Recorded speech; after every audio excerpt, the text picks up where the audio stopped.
درس فی شہادت سیدنا عثمان بن عفان رضی اللہ عنہ فی الوعد والارشاد. الحمد للہ وکفا والصلاة والسلام علی خاتم الانبیاء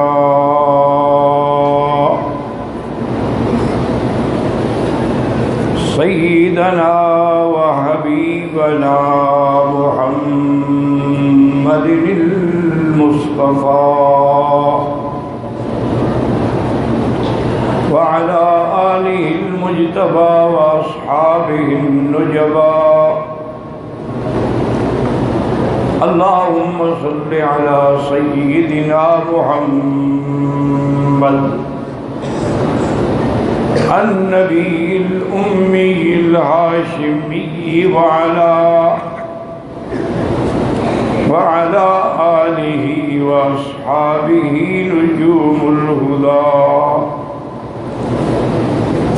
أما بعد فقد قال الله تبارك وتعالى في القرآن المجيد والفرقان الحميد. أعوذ بالله من الشيطان الرجيم.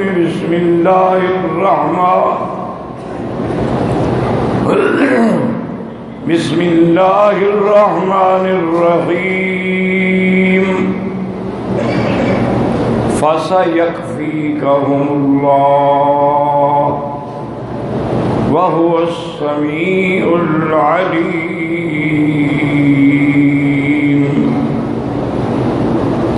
صبغة الله ومن أحسن من الله صبغة ونحن له عابدون. قال النبي صلى الله عليه وسلم اسكن يا ثبير ما عليك إلا نبي وصديق وشهيدان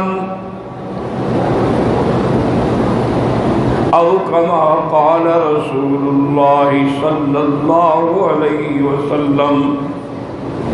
صدق الله العلي العظيم وصدق رسوله النبي الكريم ونحن على ذلك لمن الشاهدين ومن الشاكرين والحمد لله رب العالمين. رب اشرح لي صدري ويسر لي أمري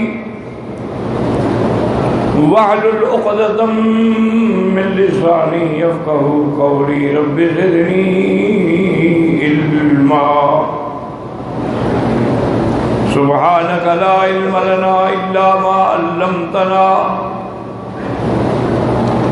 إنك أنت العليم الحكيم. برادران اسلام، واجب الاحترام بزرگوں، دوستوں، بھائیوں، عزیز نوجوانوں، اللہ تبارک و تعالیٰ کے کلام مقدس و مبارک میں سے آیات مبارکہ اور آقا نامدار حبیب کبریا سیدنا محمد مصطفیٰ صلی اللہ علیہ وعلی آلہ واصحابہ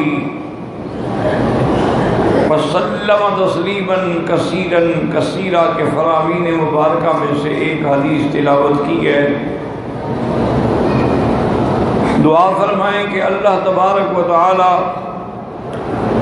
اس عاجز کو مال اہل صحت عافیت کاملہ عاجلہ دائمہ اور حق بات بیان کرنے کی توفیق عطا فرمائیں.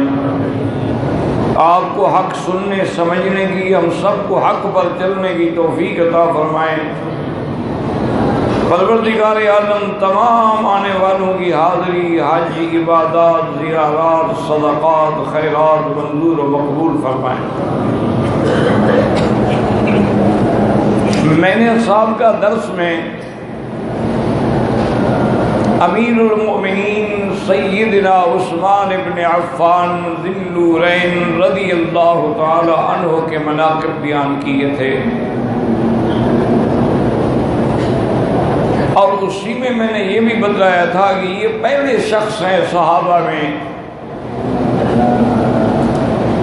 جن کو یہ فضیلت ملی ہے کہ یہ ذی النورین بھی ہیں کہ حضور کی 2 بیٹیاں ان کی بیوی بنی، اور یہ ذو الہجرتین بھی ہیں کہ انہوں نے حبشہ کی طرف 2 دفعہ ہجرت کی، اور یہ ذو الشراقتین بھی ہیں کہ بدر میں نہ ہونے کے باوجود حضور نے ان کو شریک سمجھا، اور بیعت رضوان میں ان کے نہ ہونے کے باوجود حضور نے اپنے ہاتھ کو عثمان کا ہاتھ قرار دے کے بیعت فرمائی۔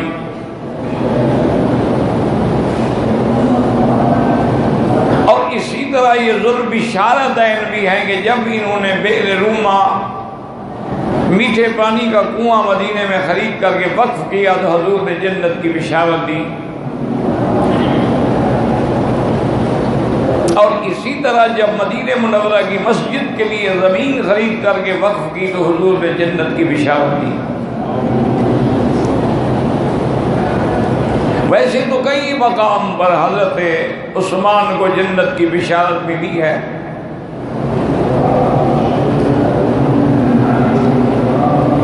سیدنا عثمان رضی اللہ تعالی عنہ نے حضرت عمر رضی اللہ تعالی عنہ کی خلافت کے بعد حضرت عمر نے 6 آدمیوں کے نام دیے تھے، اور یہ بھی فرمایا تھا کہ ان 6 آدمیوں میں ایک میرے بیٹے کا بھی نام ہے، اس کو تو خلیفہ نہیں بنانا ہے، باقی 5 کے بارے میں جو ہے وہ مشورہ کر لیں۔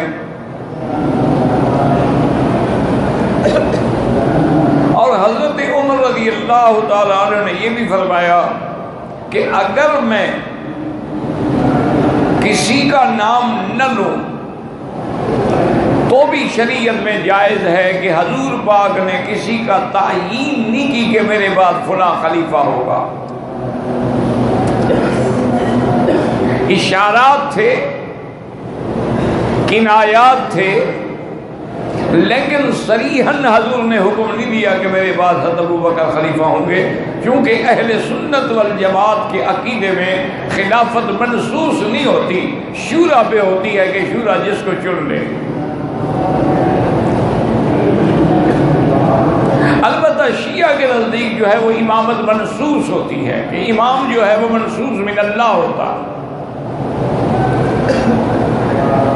یہ الگ بات ہے کہ وہ 12 اماموں میں سے ایک کے بارے میں بھی نص پیش نہیں کر سکتے، لیکن ان کا ایک بہرحال اپنا عقیدہ ہے۔ اہل سنت والجماعت کے نزدیک خلیفہ منصوص نہیں ہوتا، منصوص نبی ہوتا ہے کہ جس کو اللہ چن لیتے ہیں اور نبی بنا کے بھیجتے ہیں۔ خلافت کا معاملہ جو ہے وہ شورا پہ ہوتا ہے، لیکن اسلام کی شورا میں اور مغربی جمہوریت میں آسمان و زمین کا فرق ہے۔ اسلام کی شورا کا معنی یہ ہوتا ہے کہ ارباب حل و عقد، یعنی جو مشورہ دینے کے قابل لوگ ہیں، اہل لوگ ہیں، وہ مشورہ دیں۔ ایک مغربی جمہوریت ہے کہ اس میں سب کا ووٹ برابر ہے، ایک عالم کا بھی برابر ہے، جاہل کا بھی برابر ہے۔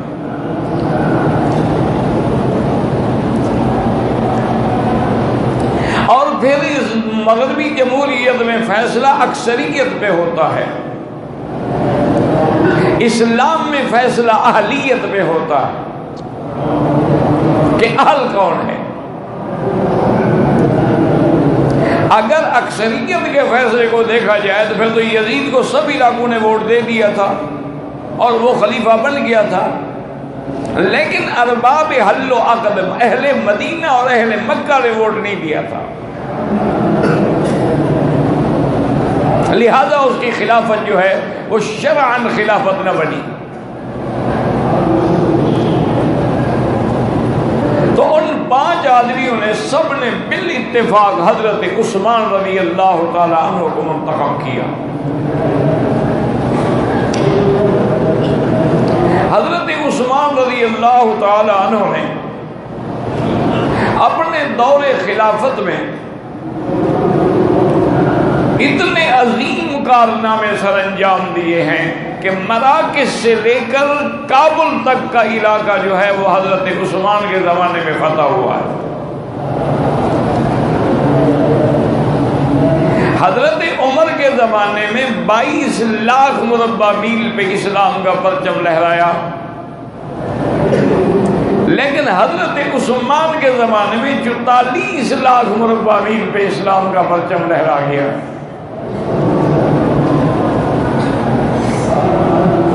آپ خود اندازہ کریں کہ کہاں مراکش ہے اور کہاں کابل ہے، یہ حضرت عثمان کے زمانے میں فتح ہوئے۔ اور اسی طرح حضور صلی اللہ علیہ وسلم نے فرمایا تھا کہ میری امت میں سے ایک جماعت ہوگی یرکبون علی ثبج البحر، جو بحری بیڑے بنا کے کفار کے خلاف جنگ کریں گے، اور ان کے لیے اللہ نے جنت کا فیصلہ فرما دیا۔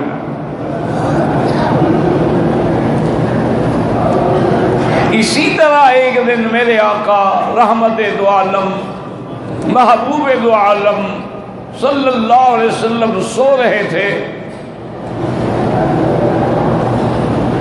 اور آپ جب نیند سے اٹھے تو مسکراتے ہوئے اٹھے۔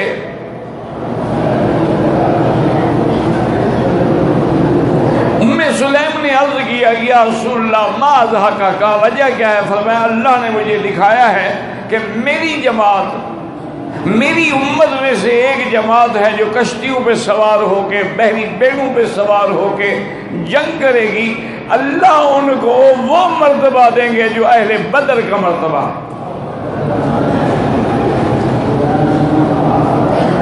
بی بی نے بھی کہا، انہوں نے کہا فتح اللہ یا رسول اللہ، دعا کرے اللہ مجھے بھی ان میں شامل کر لیں۔ حضور نے فرمایا انت منہم، تم ان میں ہوگی۔ اور یہ بحری بیڑا جو ہے سب سے پہلے خلافت عثمان تھی، حضرت عثمان کے حکم پہ بحری بیڑے بنانے والے سیدنا معاویہ،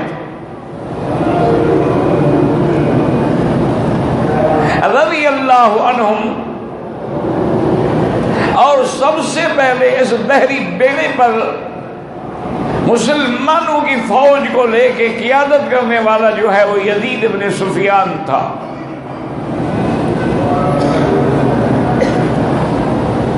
بعض لوگ اس کو یزید، لیکن وہ یزید ابن معاویہ الگ ہے، یزید ابن سفیان حضرت معاویہ کے بھائی ہیں، بیٹے نہیں ہیں۔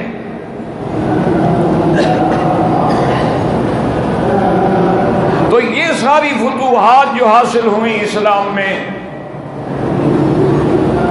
یہ بھی سیدنا عثمان رضی اللہ تعالی عنہ کے دور میں ہوئی۔ اب اسلام چونکہ بڑا دور تک الحمدللہ پھیل گیا، اور یہ بھی الحمدللہ آپ اللہ کے حرم میں بیٹھے ہیں۔ میں عرض کر دوں آپ کو کہ حضور نے ایک پیشین گوئی فرمائی تھی کہ ایک وقت آئے گا میری امت پہ، دنیا کے زمین پر کوئی لا بیت شعر ولا وبر ولا مدر الا ادخلہ اللہ الاسلام بعز عزیز و بذل ذلیل۔ فرمایا ایک وقت آئے گا پوری دنیا میں، چاہے خیمے کا گھر ہوگا، چاہے مٹی کا گھر ہوگا، اسلام ہر حال میں داخل ہوگا۔ پوری دنیا کے اندر اسلام ہوگا اور کوئی دین نہیں بچے گا۔ اللہ اپنے نبی سے وعدہ پورا کریں گے کہ لِيُظْهِرَهُ عَلَى الدِّينِ كُلِّهِ، آپ کے دین کو ہم سب پہ غالب کر دیں گے۔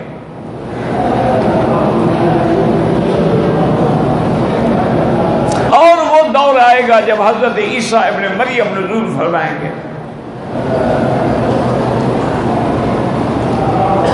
حضرت عیسیٰ ابن مریم آسمانوں میں زندہ موجود ہیں، اور جلال فرمائیں گے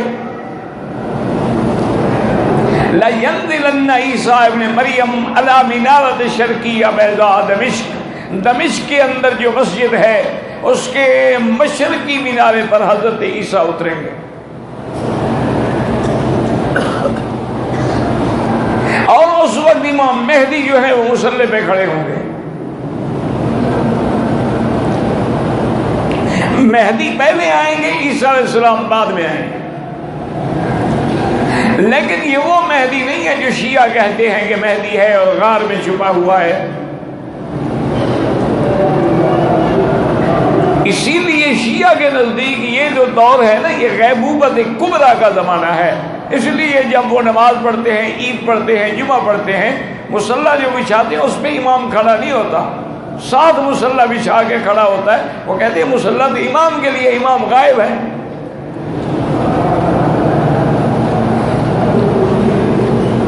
اور وہ امام جو ہے کہتے ہیں کہ سرندیب میں ایک غار ہے۔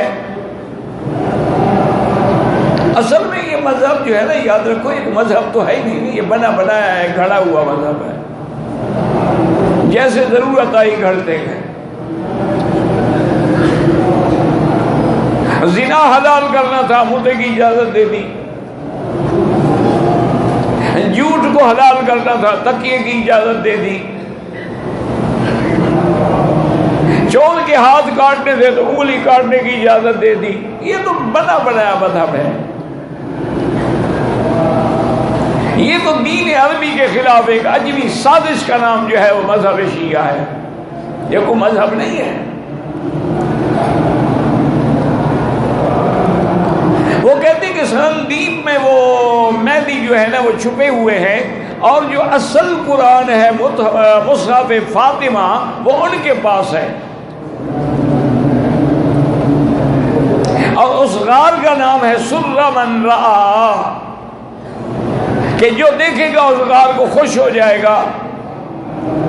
لیکن ان شریفوں سے پوچھو کہ بھی اس امام کا کیا فائدہ جو خود غار میں چھپ کے بیٹھا ہوا ہے، اور اس قرآن کا کیا فائدہ جو حضور کی امت کے کام ہی نہ آئے، اس کو چھپا کے اسے غار میں رکھا ہوا ہے۔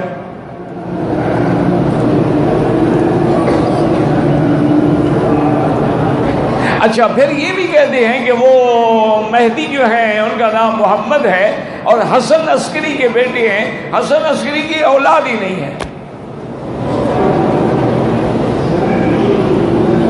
کیونکہ سارا مذہب کی بنیاد جب جھوٹ پر ہو،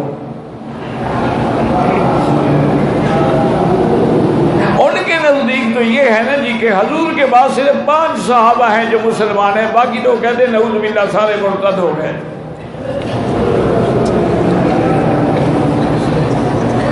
انا للہ و انا الیہ راجعون۔ لیکن یاد رکھو مسلمانوں کا، اہل سنت کا عقیدہ ہے کہ امام مہدی آئیں گے۔ حضور نے فرمایا ان کا نام میرے نام پہ ہوگا، ان کے باپ کا نام میرے باپ کے نام پہ ہوگا، ان کی والدہ کا نام میری والدہ کے نام پہ ہوگا، اور وہ میرے نسب سے ہوں گے، میرے خاندان سے ہوں گے، اور مکے میں حجر اسود اور رکن یمانی کے درمیان میں وہ ظاہر ہو کے اپنا اعلان کریں گے۔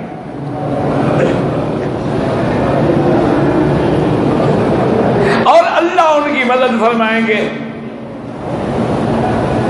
اور وہ اسی دمشق میں، اسی مسجد میں نماز کے لیے صفیں بنا چکے ہوں گے۔ نماز ابھی شروع نہیں ہوگی کہ عیسیٰ علیہ السلام اتریں گے۔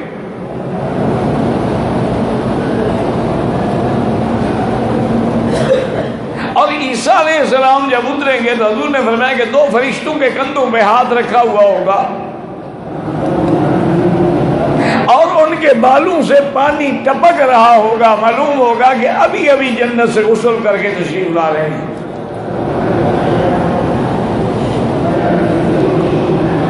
جب عیسیٰ علیہ السلام آئیں گے قریب میں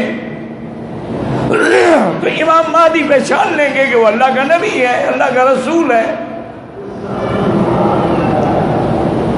تو مصلی سے ہٹنا چاہیں گے، لیکن امام حضرت عیسیٰ فرمائیں گے اللہ رسل کا نہیں، تم مصلی پہ کھڑے ہو جاؤ، پہلی نماز میں تمہارے پیچھے پڑھوں گا تاکہ دنیا کو پتہ لگے کہ میں حضور کا امتی بن کے آیا ہوں، نبی بن کے نہیں آیا۔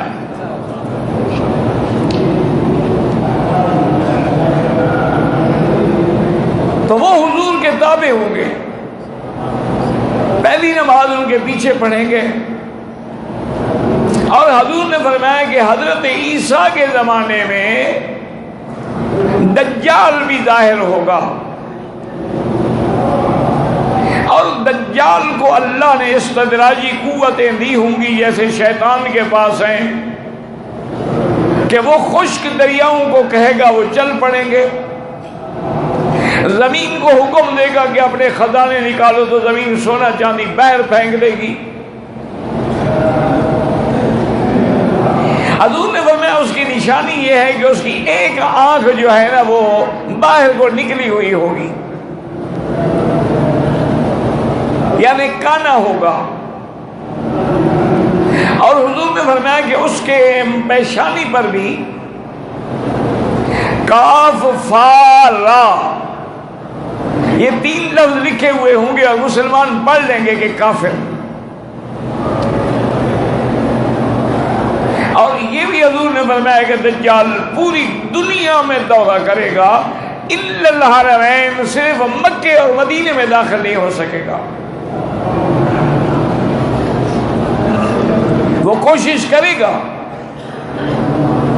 لیکن اعلان کا بحال ملائکہ، اللہ نے حرمین شریفین کی حفاظت کے لیے فرشتوں کو کھڑا کیا ہوگا، تو جب آنا چاہے گا تو فرشتے مار کے اسے بھگا دیں گے۔ تو حضرت عیسیٰ ابن مریم جو ہیں وہ دجال کو قتل کریں گے۔ شام میں ایک جگہ ہے جس کا نام ہے باب اللد، اسی جگہ اب یہ یہودی جو ہے نا بڑے بڑے عظیم انتظار کر رہے ہیں، کیونکہ دجال ان کا امام اکبر ہے نا، دجال یہودیوں میں ہوگا اور یہودیوں کے لیے وہ امام اعظم ہوگا، اسی کے تو انتظار میں ہیں۔ اور حضرت عیسیٰ علیہ السلام جب اس باب لد پہ آئیں گے، دجال کی جیسے نظر پڑے گی عیسیٰ علیہ السلام پہ، حضور نے فرمایا یذوب کما یذوب الملح فی الماء، ایسے پگھلنا شروع ہو جائے گا جیسے نمک پانی میں گل جاتا ہے۔ حضرت عیسیٰ علیہ السلام انہیں قتل کریں گے۔ اسی لیے میرے آقا نے فرمایا کہ انہو لیقتل الدجال ویکسر الصلیب، اور عیسائیوں کی جو صلیب ہے اس کو بھی حضرت عیسیٰ علیہ السلام توڑیں گے۔ کیا معنی؟ عیسائیوں کی قوت بھی ختم ہو جائے گی، یہودیوں کی قوت بھی ختم ہو جائے گی کہ دجال قتل ہو گیا۔ اور یہ بھی فرمایا کہ والا یضعن الجزیہ، اور جزیہ بھی ختم کر دیں گے۔ اب یہ ہے کہ یا اسلام قبول کرو یا تلوار۔ اور حضور نے فرمایا کہ لَيَمْلَأَنَّ الْأَرْضَ عَدْلًا وَقِسْطًا، حضرت عیسیٰ علیہ السلام آنے کے بعد پوری زمین جو ہے وہ انصاف اور عدل سے بھر جائے گی، اور اللہ تعالیٰ زمین کو اپنے برکات نکالنے کا حکم دے گا، آسمانوں کو بارشیں برسانے کا حکم دے گا، اور ساری دنیا میں ایک راحت اور سکون اور چین آ جائے گا، اور ساری دنیا میں اسلام کی حکمرانی ہوگی، اور کوئی باطل مذہب نہیں بچے گا۔ اور حضرت عیسیٰ ابن مریم 40 سال رہیں گے، اور حضور نے یہ بھی فرمایا کہ انہو یتزوج، کہ عیسیٰ علیہ السلام شادی بھی کریں گے۔ آسمانوں پر جانے سے پہلے عیسیٰ علیہ السلام نے شادی نہیں کی۔ اور یہ بھی حضور نے فرمایا کہ حضرت عیسیٰ علیہ السلام شادی بھی کریں گے، اور یموت فی المدینہ، مدینہ منورہ میں ان پہ موت آئے گی، ویدفن فی روضۃ النبی المصطفیٰ، اور حضور کے روضے میں دفن ہوں گے۔ یعنی اب وہاں جو ہے میرے آقا ہیں، ابو بکر ہیں، عمر ہیں، اور ایک قبر کی جگہ باقی ہے جو حضرت عیسیٰ کے لیے ہے۔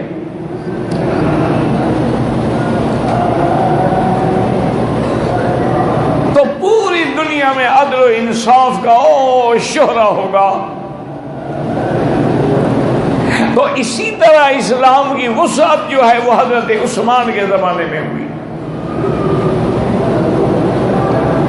کہہ دینا آسان ہے 44 لاکھ مربع میل پہ اسلام کے پرچم لہرا رہے تھے.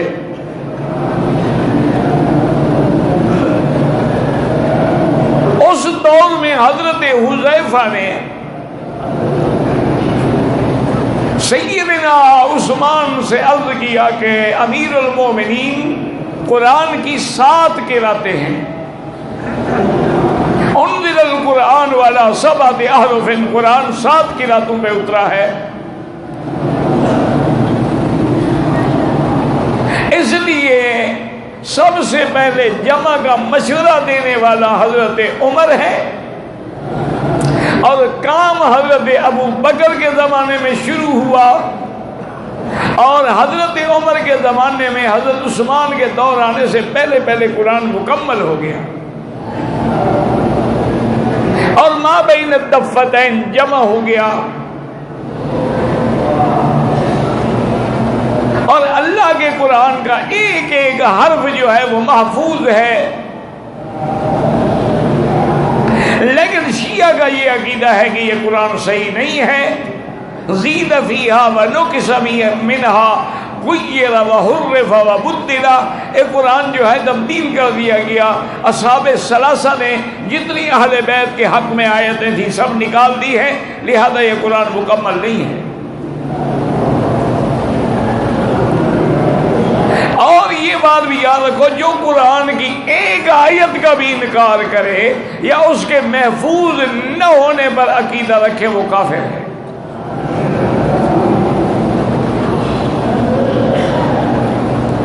انہوں نے کہا کہ حضرت 7 قراتیں برحق ہیں.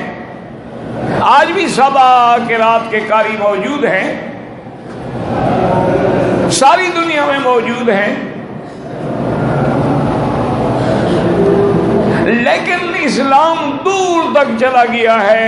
اب اس کے اندر صرف عرب نہیں ہے، اور قومیں بھی آ گئی ہیں. تو اب قراتوں میں جھگڑا ہوتا ہے. تو میری رائے یہ ہے کہ آپ مہربانی فرما کے ایک قرات پر مصحف کو مرتب کرا دیں. حضرت عثمان رضی اللہ تعالی عنہ کو بات سمجھ آ گئی. آپ نے ایک کمیٹی بنائی جس میں آپ نے حضرت زید کو بڑا بنایا، جس کو حضرت ابو بکر نے بڑا بنایا تھا، اور انہوں نے قرآن مجید کو ایک قرات میں جمع کیا، اور اس کے 7 نسخے بنائے گئے. ایک نسخہ مدینہ منورہ میں رکھا گیا اور باقی اقطار عالم کو بھیج دیے گئے، اور اعلان ہو گیا کہ اب پوری دنیا میں مصحف عثمانی ہوگا، اس کے علاوہ اور کوئی رسم الخط قابل قبول نہیں ہوگا.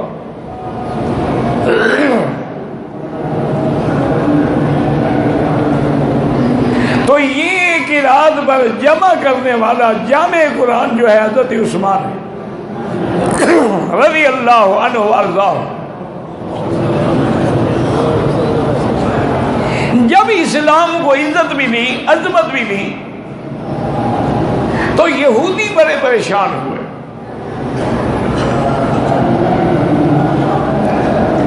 اور ایک بات یہ بھی یاد رکھ لیں کہ حضور نے فرمایا تھا نا کہ میری امت جو ہے 73 فرقوں میں بٹ جائے گی، کلہم فی النار الا ما انا علیہ واصحابی.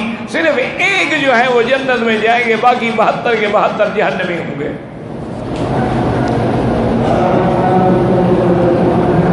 اور یہ بات یاد رکھنا، اور پڑھے لکھے میرے بھائی میرے دوست ان کو بھی یاد رکھنی چاہیے کہ یہ جو 72 فرقہ جہنمی ہے، ان سب کے موجد بنانے والے جو ہے وہ یہودی ہیں.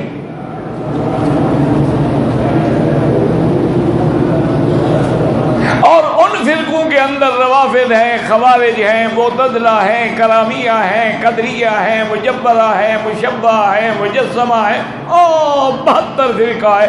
اور یہ 72 فرقہ بھی حد ہے، پھر ایک ایک کے نیچے سینکڑوں فرقے ہیں. جیسے شیعہ ہے تو شیعہ تو 360 قسم ہیں،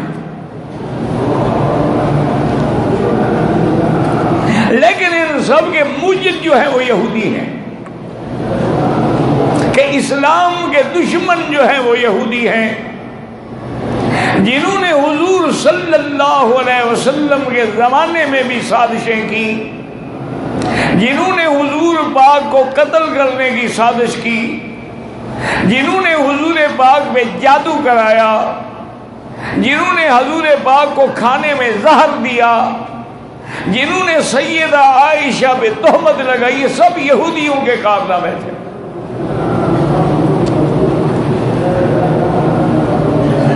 اب یہودی پریشان ہو گئے کہ اسلام تو مراکش سے کابل تک پھیل گیا، یہ میرے ہندوستانی بھائی جو بیٹھے ہیں نا، یہ صحابہ کے زمانے میں آپ کا ہند جو ہے، خاص طور پہ یہ گجرات اور بھروچ کا علاقہ جو ہے، یہ صحابہ نے فتح کیا۔ وہاں پر اسلام کی فوجیں پہنچی۔ خود اندازہ کریں کہ اسلام کتنا دور پھیلا ہے۔ تو اب یہودیوں کا ایک بڑا آدمی تھا جس کا نام عبداللہ ابن سبا تھا،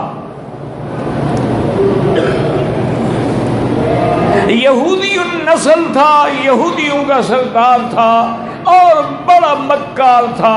اس نے سوچا کہ اب اسلام کا مقابلہ ہم نہیں کر سکتے، اب مسلمان ہو کے اندر داخل ہو کے ان کو نقصان پہنچائیں۔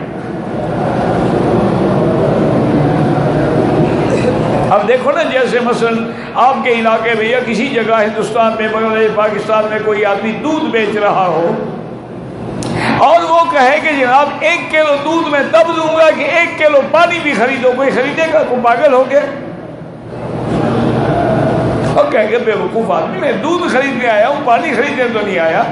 اچھا، اگر وہ وہی 1 کلو پانی دودھ میں ملا دے تو پھر سارے خرید لیں گے۔ تو اسی طرح جتنے باطل فرقے ہیں، انہوں نے بھی اپنے آپ کو دین اسلام میں داخل کر کے پھر اس کے اندر تفرقہ ڈالا ہے۔ پردہ اسلام کا ہے۔ ان میں یہ عبداللہ ابن سبا نے شیعان علی کے نام سے پارٹی بنائی اور حضرت علی کو وصی رسول اللہ ٹھہرایا کہ اہل بیت حقدار تھے حضور کے بعد خلافت کے۔ ابو بکر اور عمر نے زور سے خلافت چھین لی ہے، اصل حق تو حضرت علی کا تھا۔ یعنی پردہ دیا حب اہل بیت کا اور بغض صحابہ۔ اور خوارج کا جو فتنہ ہے وہ بھی یہودیوں نے بنایا، انہوں نے حب صحابہ اور بغض اہل بیت، وہ برملا کہتے تھے کہ حضرت علی تو مسلمان ہی نہیں ہے۔ وجہ کیا ہے؟ انہوں نے کہا جی حضور نے فرمایا تھا کہ جو بی بی فاطمہ کو دکھائے گا اسے مجھے دکھایا ہے، اور حضرت علی کو آپ نے منع فرمایا تھا کہ شادی نہ کرنا، لیکن حضرت علی نے دوسری شادی کر لی۔ تو اس نے تو بی بی فاطمہ کو دکھایا ہے۔ اور یہ بھی انہوں نے اپنی کتاب میں لکھا کہ حضرت علی بی بی فاطمہ پہ ظلم کرتے تھے، اس لیے رات رات میں ان کا جنازہ پڑھا دیا تاکہ کوئی غسل کرنے والی عورت جو ہے کسی کو بتا نہ سکے کہ آپ کے بدن پر کتنے بار کے نشان ہیں۔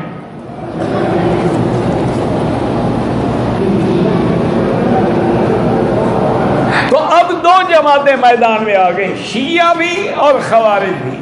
شیعہ نے حب اہل بیت کا نام دے کے صحابہ سے دشمنی کی، اور خوارج نے حب صحابہ کا پردہ لے کر اہل بیت سے دشمنی کی۔ جیسے ہمارے اہل بدعت جو ہیں وہ محبت رسول کا پردہ دے کر شرک پھیلاتے ہیں، دعویٰ محبت نبی کا کرتے ہیں، دعویٰ محبت اولیاء اللہ کا کرتے ہیں، اور اصل مقصد اندر کیا ہوتا ہے؟ بدعت اور شرک پھیلاتے ہیں۔ کیونکہ کوئی باطل دین ایسے نہیں چل سکتا جب تک کہ کوئی اس کو سہارا نہ دیا جائے۔ اب جناب آپ اندازہ کریں کہ انہوں نے اتنی زہر پھیلایا کہ پورے شہروں کے اندر حضرت عثمان کے خلاف زہر پھیلاتے گئے اور بڑے لوگ مخالف کے دیکھو جی حضرت عثمان نے اپنے رشتہ داروں کو گورنر بنا دیا ہے، عزیزوں کو عہدے دے دیے ہیں اور ان کے عزیز جو ہیں وہ دنیا پہ ظلم و ستم کر رہے ہیں۔ حضرت عثمان بار بار کہتے بھی کسی کی شکایت تو لے آؤ، لیکن شکایت ہو تو لے آئے۔ اور آخر ایام حج تھے، ایام حج میں آپ کو پتا ہے کہ ساری دنیا الحمدللہ حج کے لیے آتی ہے، تو مدینہ منورہ میں بھی زیادہ تعداد نہیں تھی، تو 900 آدمیوں کی جماعت جو ہے شیعہ نے تیار کی اور 900 آدمیوں نے آ کے مدینہ منورہ میں اپنا ڈیرا لگا دیا۔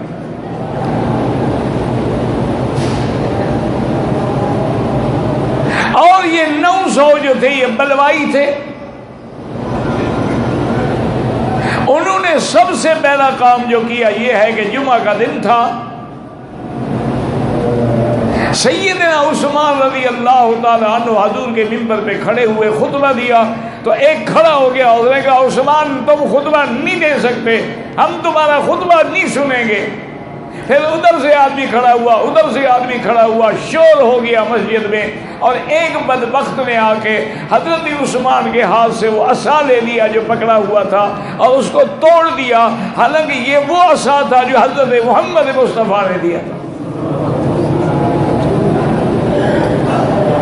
اور حضور کے بعد ابو بکر رضی اللہ عنہ اسی عصا کو پکڑ کے خطبہ دیتے تھے، حضرت عمر بھی اسی عصا کو استعمال، ہر خلیفہ حضرت عثمان سے لے کے توڑ دیا، اور اتنا انہوں نے نعوذ باللہ تشدد کیا کہ عثمان منبر سے گر گئے اور زخمی ہو گئے۔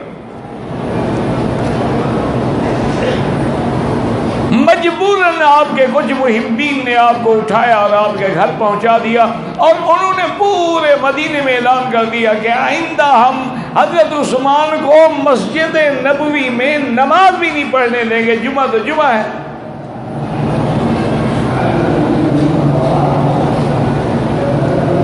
حضرت عثمان رضی اللہ تعالی عنہ اپنے گھر میں محصور ہو گئے، تو رات کو کچھ صحابہ نے حضرت علی رضی اللہ تعالی عنہ کی قیادت میں حضرت عثمان سے ملاقات کی اور کہا کہ امیر المومنین آپ کیا کر رہے ہیں؟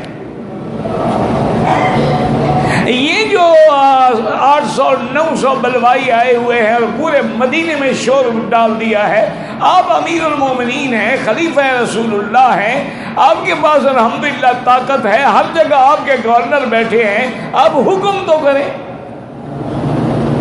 انہوں نے فرمایا کہ نہیں، یہ مجھے قتل کرنا چاہتے ہیں نا، میں اپنی جان کے لیے حضور کے مدینے میں شر پسند نہیں کرتا۔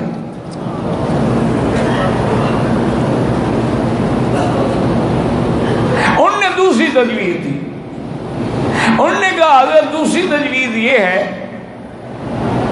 کہ آپ کو ہم خفیہ راستے سے تیز سواریوں کا انتظام کر کے مدینے سے نکال دیتے ہیں، آپ فوراً شام چلے جائیں جہاں حضرت معاویہ کی حکومت ہے اور وہاں کوئی دشمن آپ پر حملہ نہیں کر سکتا۔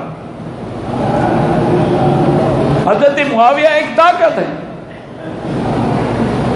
تو حضرت عثمان نے کہا کہ میرے مدنی پاک نے فرمایا تھا من استطاع منکم ان یموت فی المدینہ فلیمت، کہ جس آدمی کو طاقت دے اللہ مدینے میں موت آئے، اس کو چاہیے مدینے میں مرے تاکہ میں اس کی شفاعت کروں۔ تو مجھے مدینہ چھوڑوانا چاہتے ہو؟ مدینہ دار و ہجرتی، مدینہ دار و خلیلی و حبیبی محمد صلی اللہ علیہ وسلم۔ انہوں نے کہا کہ حضرت آپ ایسا کریں گے مکے چلے جائیں۔ انہوں نے کہا مکے سے تو ہم مدینہ آئے، میں مدینہ چھوڑ کے مکے کیوں جاؤں؟ حضرت عثمان رضی اللہ تعالی عنہ نے کوئی بات نہ مانی، اور ظالموں نے ان کے گھر کے باہر اتنا پہرا لگا دیا تھا کہ کوئی چیز بھی ان تک نہیں جا سکتی تھی۔ صحابہ نے اپنے نوجوان بیٹوں کو، حضرت علی نے حضرت حسن کو، حضرت حسین کو، محمد بن طلحہ، عبداللہ بن عمر،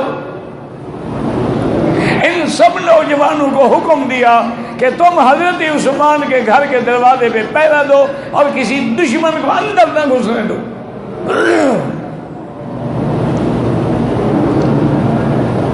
اور اللہ کی شان دیکھیں کہ کربلا کا جو واقعہ، اس میں تو ہمیں کوئی صحیح تاریخ بھی نہیں ملتی نا، لیکن حضرت عثمان پر 40 دن پانی بند رہا۔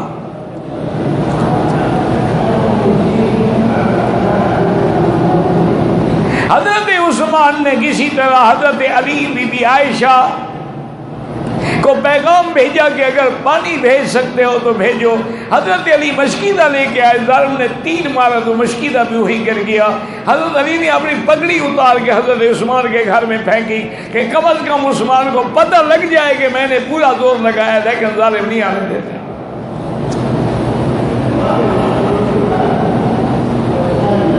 ایک دن حضرت عثمان اپنے گھر کی چھت پہ آئے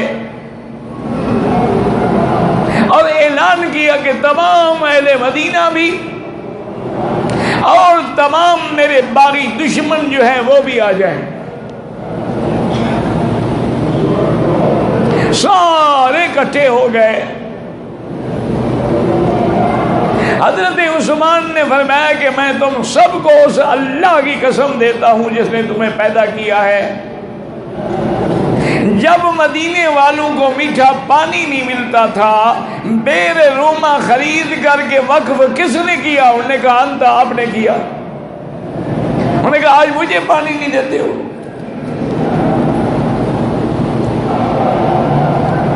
حضرت عثمان نے فرمایا کہ جب مسجد نبوی تنگ ہو گئی تو زمین خرید کے دینے والا کون تھا؟ انہوں نے کہا انت، آپ تھے۔ انہوں نے کہا کہ جیش الاسرا کے زمانے میں غزوہ تبوک کے موقع پہ 900 اونٹ، 100 گھوڑا اور 5 کلو سونا دینے والا کون تھا؟ انہوں نے کہا انت، آپ تھے۔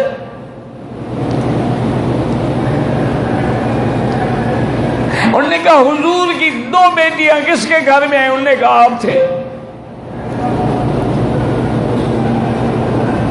انہوں نے فرمایا کہ اسلام میں کسی کو قتل کرنا جو ہے وہ صرف 3 چیزیں ہیں جن کی وجہ سے قتل ہو سکتا ہے۔ ایک تو یہ ہے کہ کوئی قتل کرے، اس کو قصاص میں قتل کیا جائے، اور ایک یہ ہے کہ کوئی بوڑھا ہو، شادی شدہ ہو اور پھر زنا کرے، اس کو بھی قتل کیا جاتا ہے، اور ایک یہ ہے کہ جو دین اسلام کو چھوڑ کے مرتد ہو جائے اس کو بھی قتل کیا جاتا ہے۔ الحمدللہ میں اسلام پہ قائم ہوں، میں نے آج تک کسی چیونٹی کو بھی قتل نہیں کیا۔ زنا تو بڑی بات ہے، میں نے کسی غیر محرم عورت میں چہرے پہ نظر بھی نہیں ڈالی، تم مجھے آخر کیوں قتل کرتے ہو؟ لیکن بلوائیوں نے کہا کہ بالکل نہیں، ہم ہر حال میں آپ کو قتل کریں گے۔ حضرت عثمان رضی اللہ تعالی عنہ واپس گھر میں اترے، کمزوری ہو گئی تھی، 40 دن پانی بھی نہ ملے، کھانا تو کھانا ہے نا، لیکن حضرت عثمان نے فرمایا تھا کہ جب پیاس شدت کرتی ہے میں قرآن پڑھنا شروع کر دیتا ہوں تو پیاس بجھ جاتی ہے۔ حضرت عثمان رضی اللہ تعالی عنہ تھوڑا سا سو گئے دن میں قیلولے کے لیے، اور جب اٹھے تو اپنی بیوی نائلہ کو بلایا اور فرمایا کہ نائلہ، معلوم ہوتا ہے میرے شہید ہونے کا وقت قریب آ گیا ہے، آج میں نے خواب میں دیکھا کہ حضور صلی اللہ علیہ وسلم، ابو بکر اور عمر بیٹھے ہیں، اور حضور نے فرمایا کہ عثمان ہم تو تیری انتظار میں ہیں، آج افطار ہمارے ساتھ کرو۔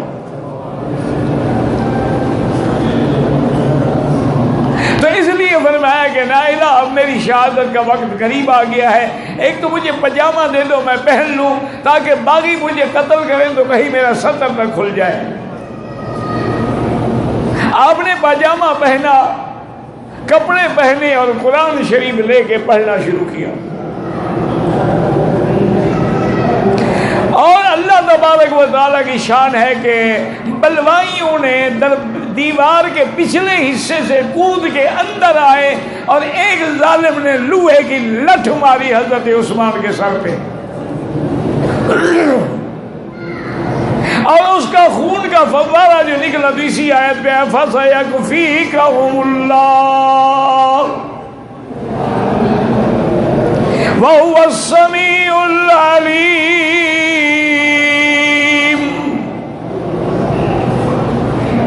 بی بی نائلہ نے بچانے کی کوشش کی تو ایک ظالم نے تلوار مار کے ان کی انگلیاں کاٹ دی،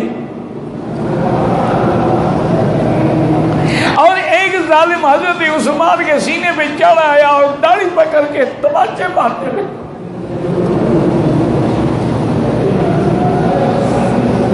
جب اسے تھپڑ مارا تو بی بی نائلہ نے بد دعا کی، فرمایا اللہ تیرے ہاتھ کو خشک کر دے، اور اللہ تجھے لولا لنگڑا اندھا کر دے، اور اللہ تیری مغفرت کبھی نہ کرے۔ حضرت عثمان اسی حالت میں قرآن پڑھتے پڑھتے شہید ہو گئے، روح نکل گئی، لیکن ظالموں نے پھر بھی سینے پہ چڑھ کے کودتے رہے، آپ کی پسلیاں ٹوٹ گئی۔ اور آج مظلوم عثمان کو جنازہ نہیں اٹھانے دیتے، 2 دن بغیر جنازے کے آپ اپنے مکان میں رہے۔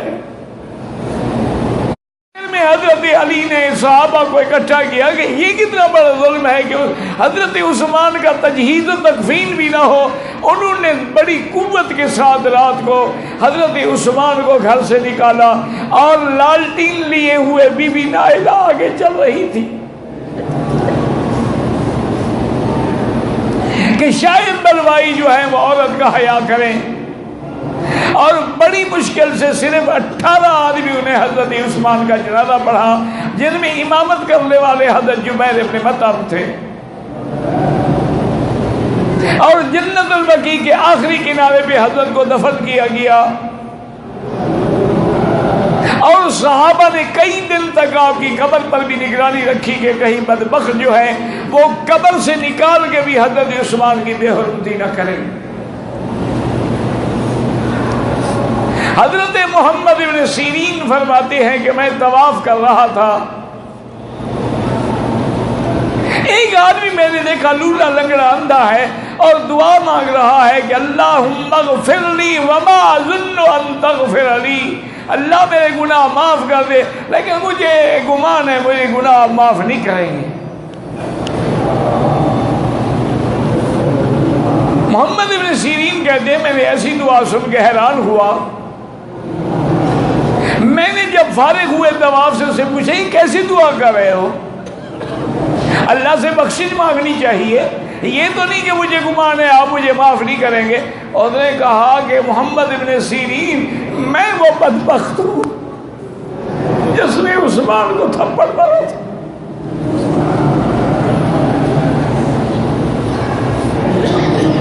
تو مجھے ان کی بیوی نے 3 دعائیں دی تھی، اے بس اللہ یدک وَأَعْمَى بَصَرَكَ فَلَا يَغْفِرْ لَكَ۔ انہوں نے 3 دعائیں دی تھی کہ اللہ تیرے اس ہاتھ کو خشک کر دے، اور اللہ تجھے اندھا کر دے، اور اللہ تیری کبھی مغفرت نہ کرے۔ یہ دیکھو میرا ہاتھ لکڑی کی طرح ہو گیا، وہ دعا بھی لگ گئی، میں اندھا بھی ہو گیا، یہ بھی لگ گئی، اب تیسری کا بھی مجھے یقین ہے کہ مجھے خدا معاف نہیں کرے گا۔